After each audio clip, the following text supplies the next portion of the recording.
코로나 정책은 아무나 국민들이 굉장히 관심이 많은 건데 그 얘기를 안 할 수는 없다 싶어가지고 전체적인 뭐 정치개혁이나 경제개혁 이런 것들에 추가해서 코로나에 대한 대책을 추가해서 넣기로 했어요. 그래서 출판물이 아마 아직 공개가 됐나 안 됐나 모르겠는데 그 코로나 정책이 그 출판물 안에 들어가 있습니다. 거기에서 저희들이 했던 얘기는 지금은 신속성이 제일 중요하기 때문에 우선은 18세 이상 성인에게 모두 주자. 가구 기준도 아니고 그다음 전 국민도 아니고 근데 18세 이상이면 보통 인구의 우리 5천에서 한 4천만 명이 됩니다. 근데 이제 그것을 가구가 아니라 개인이기 때문에 그래서 인당위로 치면 100만 원이 아니라 50만 원 정도로 하면 아이가 둘이고 부부가 있는 4인 가족이면 저절로 100만 원이 되는 거죠. 그렇죠? 그렇게 해서 하는 게 좋겠다. 근데 그것도 원래는 이제 초안에는 처음 저희들이 생각했던 것은 중위소득 기준으로 150%까지. 그러니까는 이제 그 사실은 해보다 보면은 이제 뭐 상위 70%, 그러니까 그 하위 70%가 거의 비슷해집니다. 그게. 근데 거기까지 중위로부터 150까지는 이제 슬라이딩으로 그 최소 액수를 정하고 슬라이딩으로 쭉 가는 방법이 좋지 않나라는 거를 저희들은 처음에 생각을 했어요. 근데 아무리 봐도 그렇게 해서 얻는 추가적인 혜택보다 그것을 실행하는 데 들어가는 그 시간이 너무 낭비가 되는 것 같더라고요. 이게 제가 보기에는 자, 이게 제가 지금 설명을 잘 못해서 그런데 이게 백그라운드를 다시 이미 알릴로에서 어느 정도 말씀을 드렸어요. 그런 생각을 뭐냐면 이런 긴급 그 재난에 따른 보상을 하는 그 기초 그 틀이 뭐냐를 생각을 해보면 각 나라에 자기가 갖고 있는 방역 정책이 얼마만큼 효과가 있을 거냐 또는 이 전염병이 얼마만큼 확산이 될 거냐에 대한 추정의 베이스를 둬야 돼요. 그냥 무조건 따로 두고 그런 것이 아니죠. 예. 그래서 미국이나 유럽에서 신속하게 대규모의 지원이 나오게 된 근본 원인에는 뭐가 있냐면 자기들의 방역학자들이 보기에 자기들이 갖고 있는 방역 체제에 기반을 두었을 때 이것이 얼마만큼 빠른 속도로 전파가 될 거냐라는 것에 대한 그 추정 모델이 비에 깔려 있는 거예요. 그것이 없이 뭐 경제적으로 어떻게 할 거냐라는 말을 하는 것은 사실은 의미가 없습니다. 자, 그렇다고 하면 우리나라도 마찬가지일 거예요. 지금 우리나라에서 방역이 이루어지고 있는 것을 보면 조기 검사에 의한 적극적인 그 방역으로 어느 정도 지금 말하자면 약간은 그걸 소강 상태로 말할 수 없지만 이제 저온의 정책 전쟁 같이 되는 거지 않습니까? 그래서 이 정부가 지금 판단하기에 이번에 코로나19 사태가 국내적으로 어떻게 진행이 될 거라는 것에 대한 그 판단이 전제가 되어 있어야 돼요. 그리고 그것에 대한 전제의 뭐 모델이 어떻게 되는지를 모르면서 뭐 오피니언 리더든가 아니면 정당이 이래야 된다 저래야 된다 말하는 것은 사실은 조금 무의미한 면이 있어요. 자, 그런데 두 번째로 우리가 고려할 것은 근데 우리는 어느 정도 내부적으로는 잘 잡아 나가는 것 같아서 해외에서 우리는 어떻게 했느냐를 갖다 뭐 배우러 오고 뭐 G20 회의를 뭐 대통령이 뭐 주재를 하고 이런 것도 하지만 우리가 아무리 방역을 또 잘 한다 하더라도 해외에서의 수요가 급감하면서 우리나라의 수출 수에도 굉장히 영향이 올 거라는 거죠. 그러면 이제 세컨드 웨이브가 온다는 겁니다. 아직은 오지 않았지만. 내부, 그러니까 소위 말하면 내수에 의한 의존도가 미국은 뭐 한 15%뭐 이렇게 낮은 나라란 말이에요. 아니, 수출에 의한 그 의존도가 15%가 안 되는 나라의 경우엔 세컨드 웨이브에 대한 그 걱정을 좀 덜 해도 돼요. 그렇죠? 근데 한국은 수출 의존도가 굉장히 높은 나라여서 이 세컨드 웨이브가 도리어 더 큰 영향을 줄 수가 있어요. 다른 나라에 비해서. 그러니까 제가 여러분들과 말씀을 드리거나 하려는 것은 뭐냐면 각각 개별 정책이 무엇이냐를 갖고 지금 얘기하기 이전에 이것을 보는 그 전체적인 그 논리적인 틀을 우리가 알면서 얘기를 하는 것이 필요하다라는 생각을 제가 해서, 근데 그 얘기를 갖다 하시는 분들이 없어서 제가 알릴리오에서 그 얘기를 했던 거예요. 그러니까 이것을 할 때 어떻게 봐야 되는지라는 것. 제가 아쉬운 것은 이제 그 부분에 대한 정부의 그 의견 또는 정부의 판단, 이것이 지금 우리가 빠져 있어요. 그렇죠? 그리고 언론 기자분들도 그걸 좀 물어보셔야 돼. 지금 정부가 생각하는 그 방역 시나리오가 뭐냐. 그리고 정부가 지금 준비하는 이 경제 정책이 어떠한 방역 시나리오에 근거를 한 것이냐. 그 두 가지가 맞물려 있는 거거든요. 그렇죠?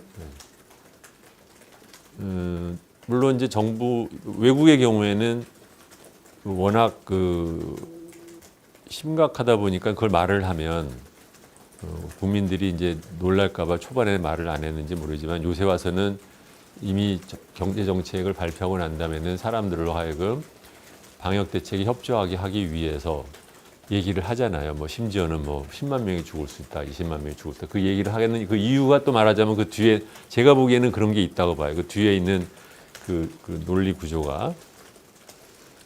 자, 그러면 다시 한국으로 돌아와서 지금 우리가 이렇게 방역이 성공적으로 이루어지는 데는 아까 말씀드린 것처럼 한편으로는 정부가 투명하고 적극적인 검진을 하고 추적을 해서 이런 결과를 얻어낸 것도 있지만 또 한편으로는 국민들이 정부의 정책을 믿고 적극적으로 협조를 해준 것에 의한 부분도 있는 거예요. 두 번째로는 이게 그리고 역설적으로 정부가 적극적으로 한 방역 정책 그리고 거기에 대한 국민의 적극적인 협조 덕분에 저온 말하자면 팬데믹이 된 겁니다. 한국의 경우에. 그 말은 뭐냐면 대신에 저온이기 때문에 우리가 조금 만심을 하고 그냥 이대로 가도 되는 것처럼 착각할 수가 있어요.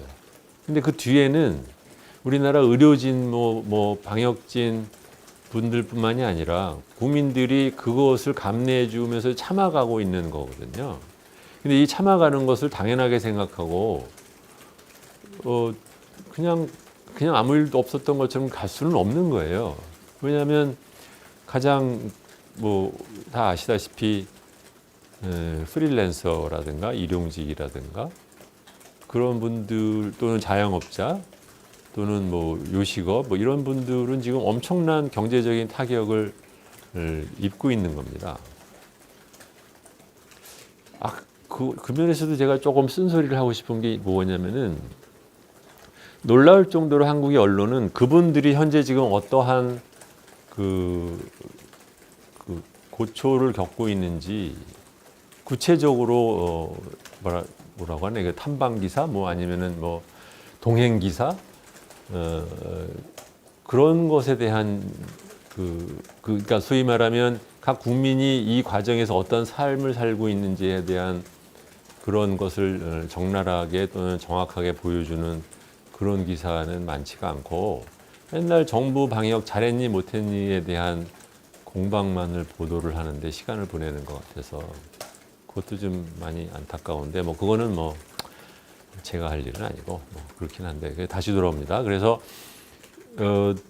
국민들의 이러한 적극적인 협조와 희생을 당연시하거나 아니면 이것이 계속될 수 있을 거라고 생각하고 정부가 정책을 피면은 안 된다고 생각을 해요. 근데 그것은 제가 보기엔 정부도 인지하고 있다고 생각을 합니다. 충분히. 자, 그러면 이제 구체적인 정책으로 왔을 때 이 문제죠. 그러니까는 우리나라가 이런 그 소득 파악 체계가 이렇게 그 투명하거나 완전하지가 않습니다. 두 번째로는 기본적인 그 복지 전달 체제가 또 그렇게 썩 발달된 나라가 아니에요. 없는 것은 아니고 나름 굉장히 그동안에 많은 발전을 해왔지만 그러니까 이 상황을 기초를 놓고 이렇게 대규모적인 방역을 또는 이제 재난 구호를 해야 될 때 어떤 방식으로 할 거냐라는 문제가 생기잖아요. 근데 보시다시피 미국 같은 예를 보면은 미국에서 뭐 다 1,200불씩 준다고 하지만 그 디테일을 잘 보시면 작년 텍스 파일 한 사람 기준입니다. 그렇죠? 텍스 파일에게 말하자면 이제 우리나라 치면 종합소득세 그 나라 사람들은 근로소득도 대신해 주는 것이 없이 다 자기가 하는 거니까 거의 모든 사람이 다 그 자기 그 소득세를 이제 내야 되는데 그거 낸 기준으로 지금 가요. 무슨 말이냐면 소득세를 파일을 그 소득세 리턴을 하지 않았으면 그러면 그 돈 대상이 안 되는 거죠. 그렇게 할 수 있는 이유는 또 그만큼 그 텍스 파일 그러니까 그 소득세 그 증명을 갖다 해야 되는 대상자가 그만큼 많다라는 뜻이고 그 안에 굉장히 디테일한 정보가 들어있다는 뜻이라서 그러니까 그 사람들은 일용직이다 하더라도 다 합니다 그것을. 근데 우리는 이제 면제자가 많고 하다 보니까 특히 어떻게 보면은 구호에 가장 먼저 대상이 돼야 되는 많은 분들이 그러한 그 데이터가 없어요. 그래서 이 구호를 할 때 그러면 무슨 기준으로 할 거냐 이게 갑자기 이상하게 좀 강의자가 돼버리는데 어쨌든 제가 생각하는 그걸 여러분들에게 공유한다고 생각을 하시고 그 중에서 여러분들이 쓸모가 있는 거라고 생각하시면 이용을 해주시면 되는데 지금 우리가 갖고 있는 정보는 복지 전달하기 위해서는 그 이복지 체제인가 그 정확한 용어를 모르겠는데 그 보건복지부에서 운영하는 게 있고요. 그것도 완전하지가 않고 두 번째로 이제 건강보험료 체제에 의한 것들이 있습니다. 크게 보면 그 두 가지를 사용할 수밖에 없어요. 근데 둘 다 말하자면 빈 구석이 많은 거예요. 그래서 그 구체적인 실행 방안에 대해서 별로 평시에 공부가 안 돼 있는 정당들은 뻥뻥 날리기는 좋습니다. 뭐 이렇게 하자 저렇게 하자. 그렇지만 그거를 실현 방안을 우리나라 정당이 입법을 통해서 연습해 본 경험이 없는 겁니다. 다시 예를 들면 미국 보시면 미국은 급속도로 결정을 하는 과정에서 미국의 재무성이랑 의회의 양당의 스태프들이 같이 모여서 그 두꺼운 패키지를 순식간에 만들어내요. 왜냐하면 이 사람들이 평시에 이런 입법을 갖다 해본 경험이 그 의회 내부에 축적이 되어 있는 거거든요. 그러니까 2, 3일 만에 그것을 만들어내잖아요. 근데 우리나라 정당은 그런 식의 디테일한 정책을 만들어보는 경험이 없어요. 그러니까 결국은 정부가 다시 또 만들어줘야 되는 거예요. 그래서 제가 이런 말을 하기도 굉장히 조심스러운 게 저 역시 마찬가지거든요. 정부가 어떠한 그 정보를 얼마만큼 갖고 있는지를 모르는 입장에서 뭐 이렇게 하자 저렇게 하자 말을 하는 것이 어떻게 보면 이제 제가 뭐 대단한 책임이 있는 자리에 있는 것도 아니기는 한데 이제 어쩌다 보니까 이제 지금 후보가 돼 있어서 좀 그렇지. 제가 뭘 대단하게 뭘 알아서 하는 게 아니고 그렇지만 현실이 대강 그럴 거라는 것에 대한 감은 있잖아요. 그래서 그거를 감안을 하면 시급성이 훨씬 더 중요하다. 완결성이 중요한 것이 아니라. 그리고 제가 회사에 있으면서 이런저런 복지제도에 관심이 많아서 새로 도입하거나 뭐 이런 것들을 많이 실험을 해봤는데 그때 제가 느꼈던 그 인생의 경험이 뭐냐면 그 인간 심리가 그런 거죠. 뭐냐면 직원 100명 중에서 뭐 특수한 케이스 예를 들어서 예를 들면 아이가 장애아라든가 이런 식으로 일부 소수에만 해당되는 그런 복지제도를 도입을 하는 것에 대해서는 크게 보면 직원들이 관심도 없거나 아니면 찬성도가 높아요.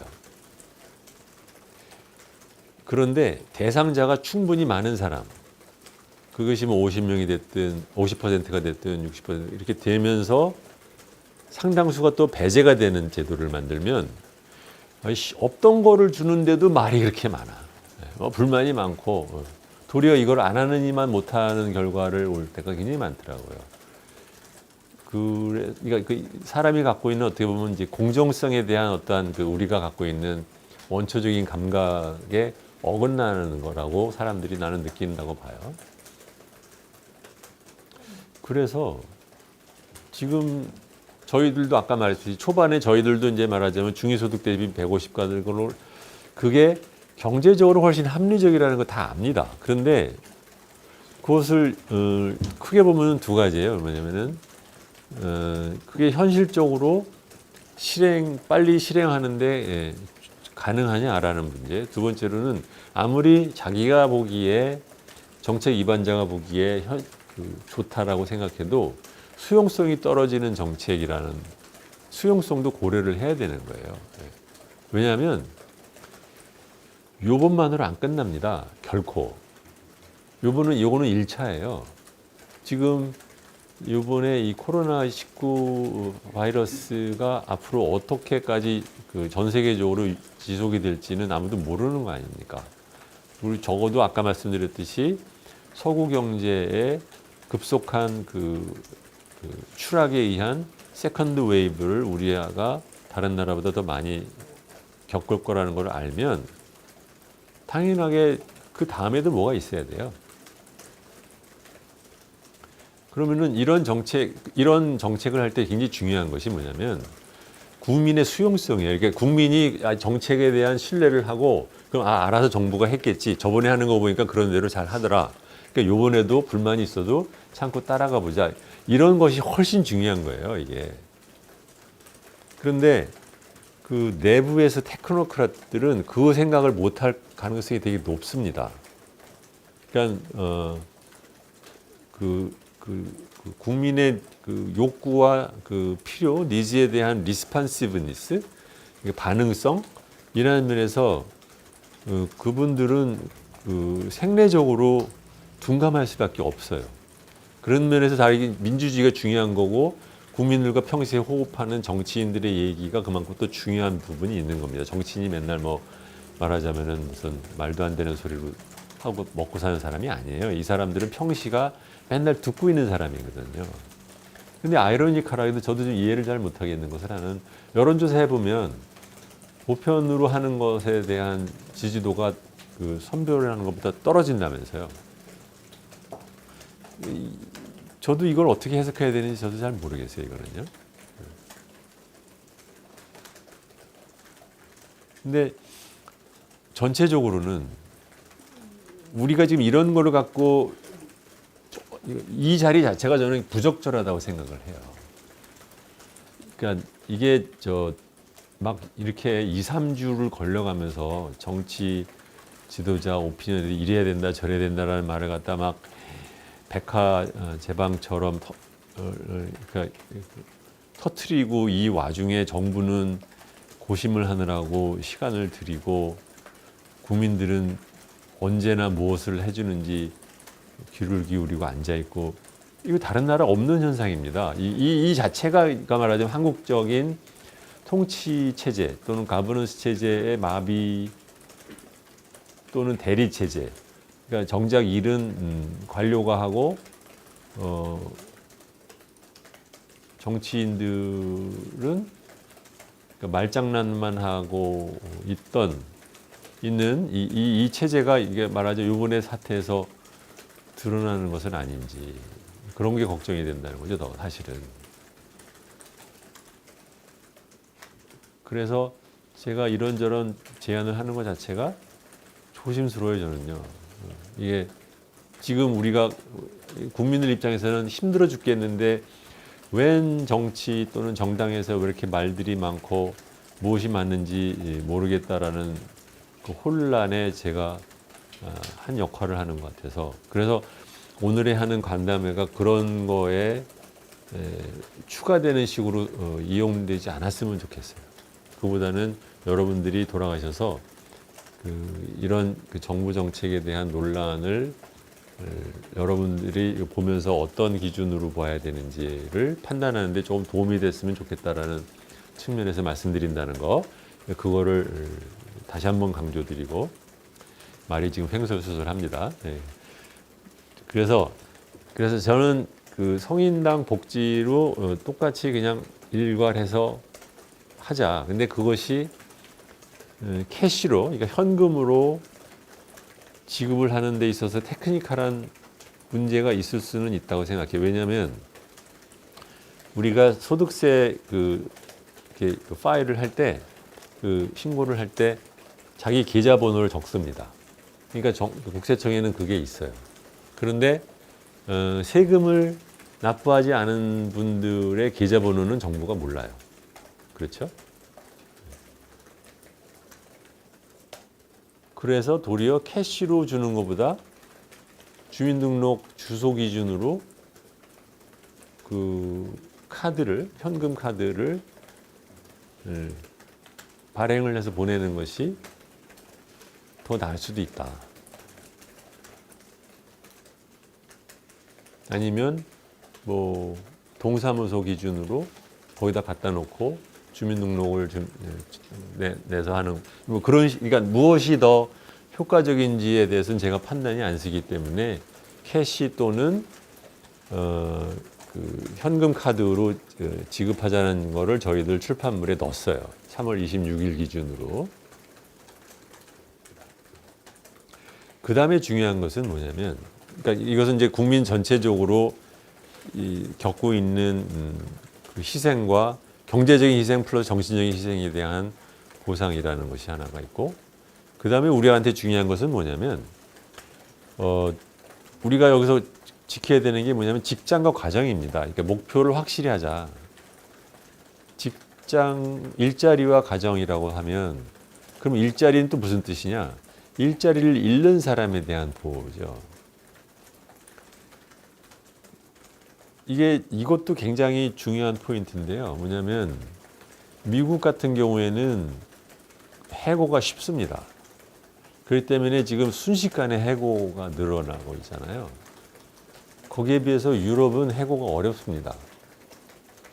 그렇죠? 그렇기 때문에 고용이 비교적 안정적으로 상당수의 노동자들한테는 이게 유지가 되고 있어요. 그렇지만 거기도 말하자면 이제 거기도 비정규직 또는 요식업 이런 사람들은 있기 때문에, 소상공인 이런 것들이 있기 때문에 이제 그쪽은 이제 거기에 많이 이제 중점이 가게 될 수밖에 없는데, 한국은 아시다시피 고용은 크게 보면 둘로 갈려서 공기업, 공무원, 대기업 이런 쪽은 고용이 굉장히 안정적입니다. 같은 고용 보호를 받아도 얘네 말이 길어지다 보니까는 치는 사람 보니까 미안하네. 고생하는 것 같아서. 근데 이제 우리나라는 고용이 이게 어떻게 돼 있냐면은 잘 사는, 그러니까 소위 말하는 탑 20%, 상위 20%는 고용이 안정적인 나라예요. 하위 80%, 특히 하위 한 50% 내려가면은 고용이 굉장히 불안정한 나라입니다. 그런데 고용보험은 주로 고용이 안정된 사람 위주로 설계가 돼 있어요. 그런데 실제로 그러면 일자리 잃는 것에 대한 그 복지 체제로 우리가 갖고 있는 게 있느냐? 없어요. 그럼